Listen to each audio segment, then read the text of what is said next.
नमस्कार।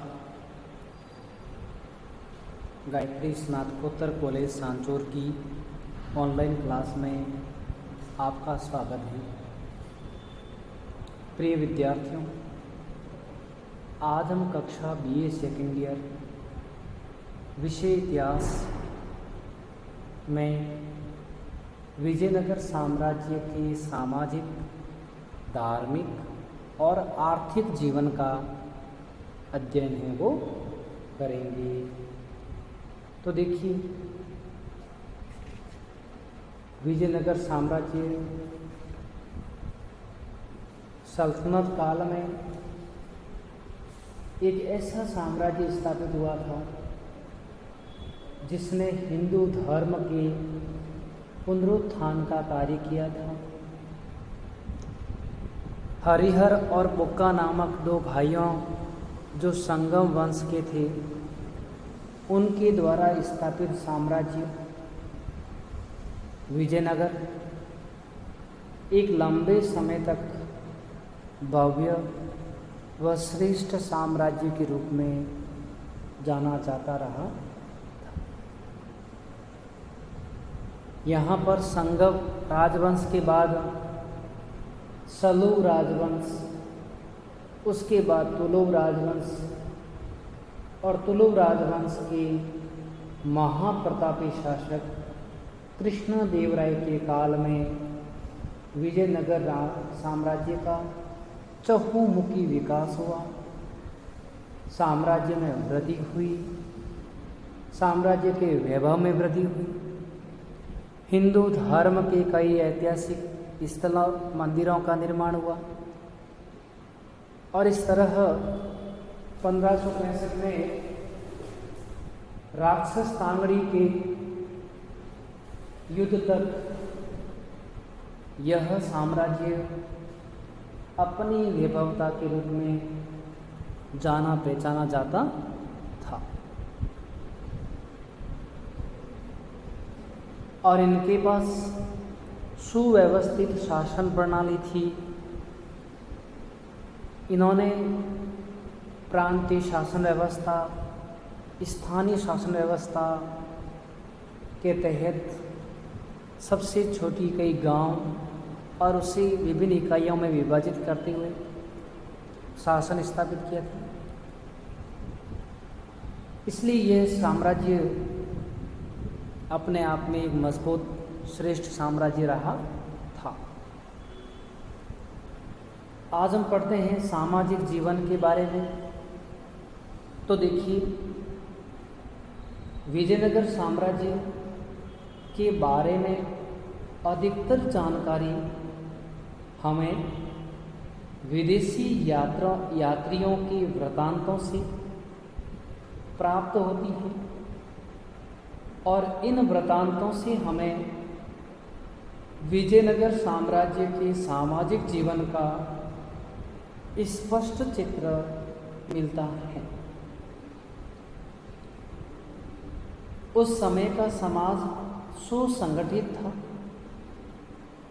सामाजिक और आर्थिक जीवन में तो ब्राह्मणों की प्रधानता थी, परंतु राजनीतिक तथा प्रशासनिक मामलों में भी उनका विशेष महत्व था।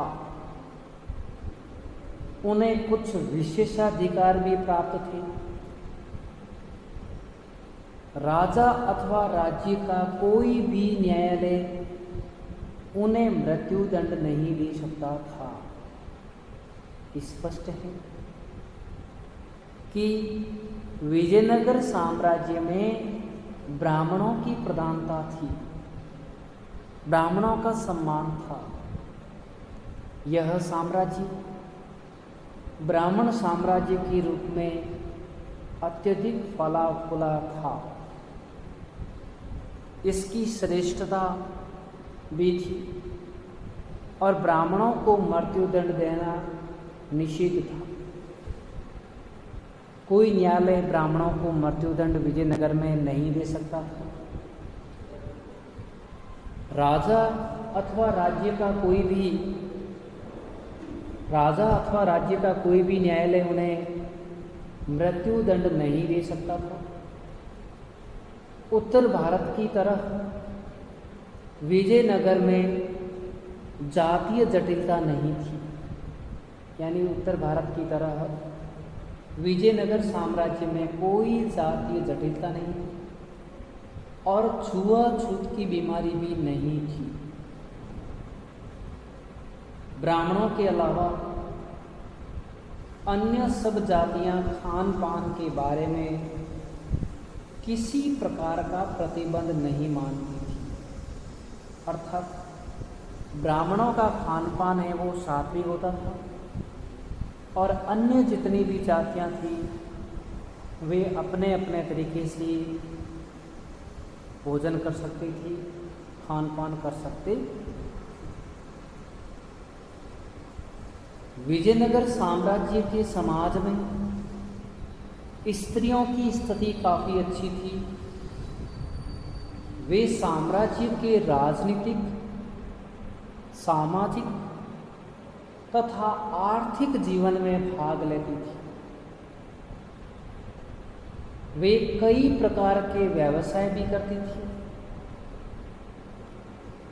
नूनिज ने लिखा था कि यहाँ की स्त्रियां हिसाब रखने,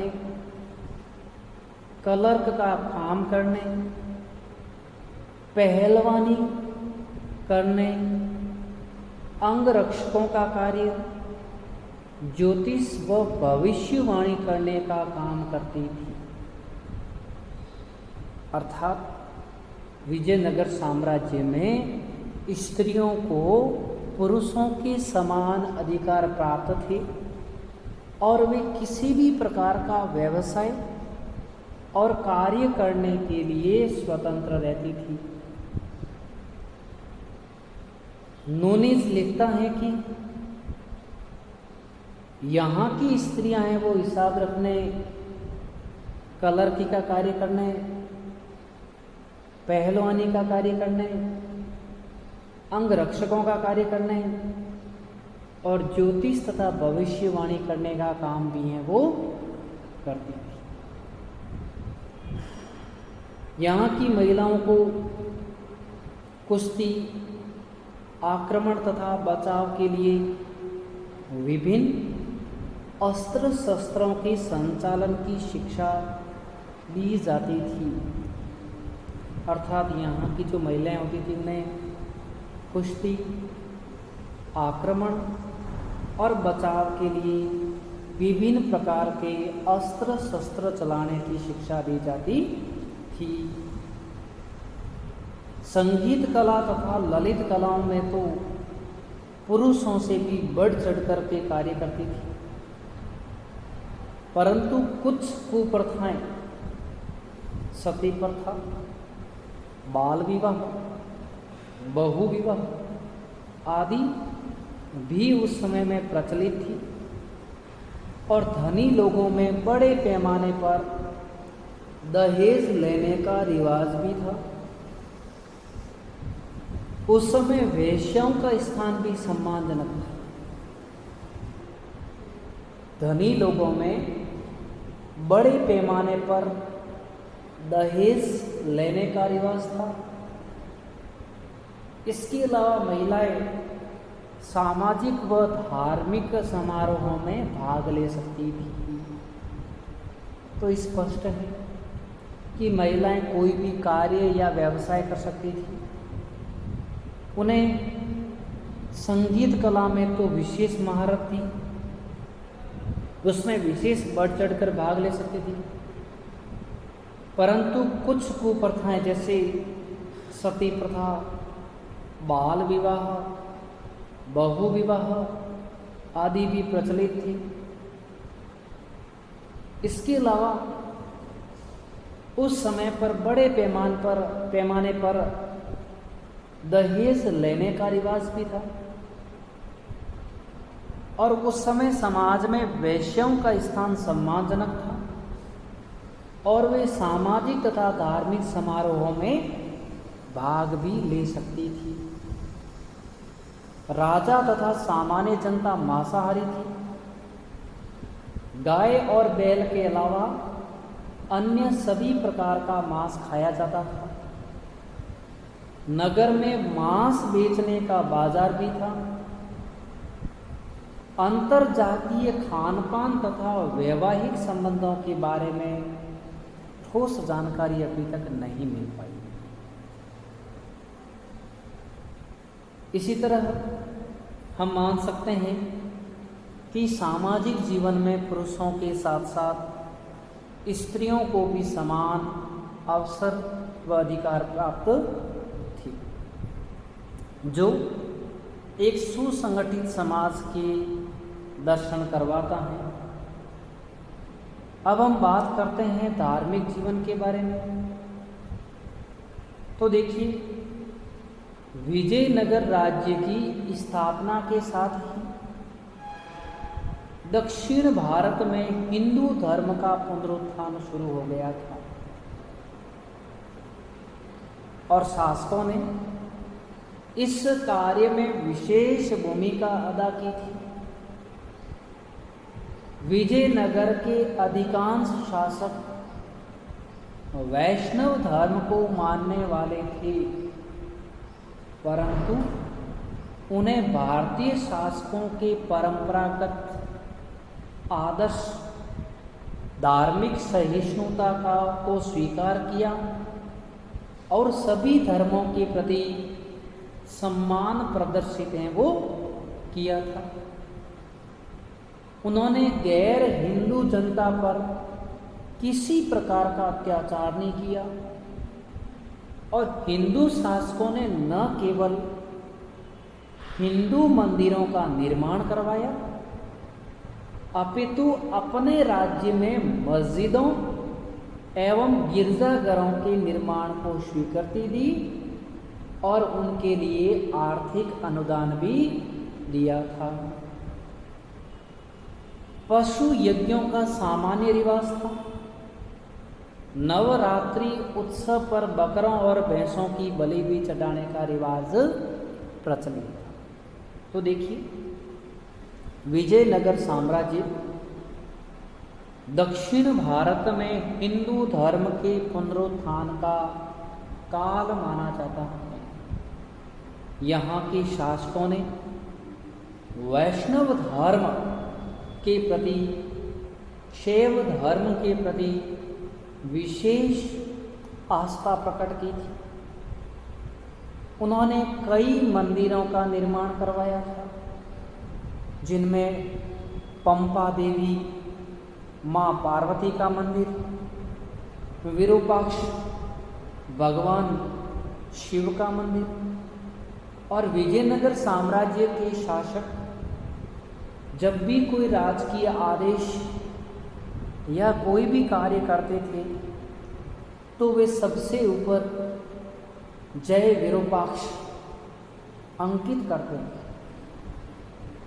विरूपाक्ष उनके आराध्य देव शिव का नाम, विट्ठल भगवान विष्णु का नाम। तो उन्होंने ऐसे कई इन देवी देवताओं से संबंधित मंदिरों का निर्माण करवाया और उन मंदिरों के लिए इन्होंने दान दक्षिणा दी, धन दिया और विभिन्न विजय या जीवन में कोई बड़ी उपलब्धि अथवा कोई खुशी मिलने पर मंदिर के प्रवेश द्वार के आगे गौ कुर्मों का निर्माण करवाया था। तो देखिए, इसके अलावा विजयनगर साम्राज्य के शासक धार्मिक सहिष्णु प्रवृत्ति के थे।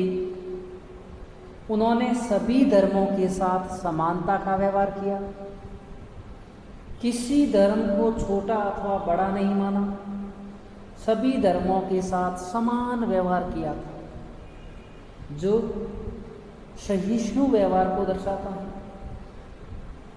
इसके अलावा उस समय यज्ञ का रिवाज था और यज्ञ में देवताओं को खुश करने के लिए गाय बैल को छोड़कर अन्य पशुओं की पशु बलि भी देने का रिवाज प्रचलित था।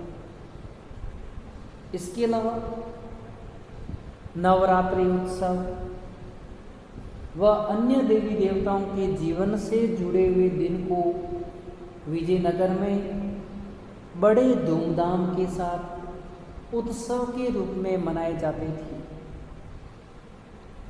जो विजयनगर के शासकों के धार्मिक जीवन को दर्शाता है। अब हम बात करें आर्थिक जीवन के बारे में, तो विजयनगर साम्राज्य की गणना तत्कालीन विश्व के धनी राज्यों में की जाती थी और हमारे देश का भ्रमण करने आए विदेशी यात्रियों ने विजयनगर की समृद्धि और वैभव का देदीप्यमान विवरण छोड़ा था। इटली के यात्री निकोलो कांटी, जिसने 1420 ईस्वी में विजयनगर की यात्रा की और लिखा है कि नगर की परिधि 60 मील है, उसकी दीवारें पर्वत शिखरों तक पहुंचती हैं। अनुमान से नगर में 90,000 व्यक्ति अस्त्र शस्त्र धारण करने योग्य हैं। राजा भारत के अन्य सभी राजाओं से शक्तिशाली हैं और इसी प्रकार 1442-43 ईस्वी में विजयनगर की यात्रा करने वाले ईरानी कूटनीतिज्ञ तथा पर्यटक अब्दुल रज्जाक ने लिखा है कि राजा के कोष गृह में जिनमें गड्ढे खोदे हुए हैं उनमें पिघला हुआ सोना भरा हुआ है और जिसकी ठोस शिलाएं बन गई हैं। देश की सभी उच्च और निम्न जातियों के निवासी कानों, कंठों, बाजुओं, कलाइयों तथा उंगलियों में हीरे जवाहरात तथा सोने चांदी के आभूषण पहनते हैं, जो यहाँ की संपन्नता व समृद्धि को दर्शाता है। पुर्तगाली यात्री डोमिंगो पेस लिखता है कि राजा के पास भारी कोष हैं, अनेक हाथी हैं, सैनिक हैं और इस नगर में प्रत्येक राष्ट्र और जाति के लोग मिलेंगे, जो एक अच्छे व्यापार को दर्शाता है। और अच्छा व्यापार जहाँ पर होता है उस राज्य की आर्थिक समृद्धि श्रेष्ठ होती है। इसके अलावा बताते हैं कि विजयनगर में बहुमूल्य पत्थर थे और संसार के यह सबसे अधिक संपन्न नगर माना जाता था। यहाँ चावल, गेहूँ आदि अनाज के भंडार रहते थे। यहाँ के लोग महंगे महंगे वस्त्र व वस्तुओं का उपयोग करते थे। यहाँ पर बड़ी संख्या में कृषि की जाती थी। शासकों ने सिंचाई नीति द्वारा कृषि को प्रोत्साहन दिया हुआ था और उस समय विनिमय का माध्यम सोने चांदी के सिक्कों से होता था। अंतर्देशीय और विदेशी व्यापार दोनों ही उन्नत थे। साम्राज्य में अच्छे अच्छे बंदरगाह थे।